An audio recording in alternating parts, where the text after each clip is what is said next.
ప్రకాశం జిల్లా ఎర్రగొండపాలెం మండలంలోని వీరాయపాలెం గ్రామంలో కుటుంబ కలహాలతో భార్య అంజమ్మపై భర్త రామయ్య గొడ్డలితో దాడి చేశాడు. గమనించిన స్థానికులు అంజమ్మకు తీవ్రంగా గాయాలు కావడంతో ఎర్రగొండపాలెం ప్రభుత్వ వైద్యశాలకు తరలించారు. పరిస్థితి విషమంగా ఉండడంతో మెరుగైన వైద్యం కోసం గుంటూరు తరలించారు. ఎస్ఐ సోడయ్య కేసు నమోదు చేసి దర్యాప్తు చేస్తున్నారు.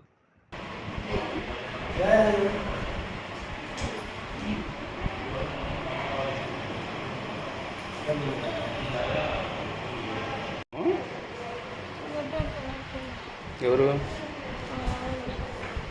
ఏం గొడవ ఎట్ట జరిగింది గొడవ?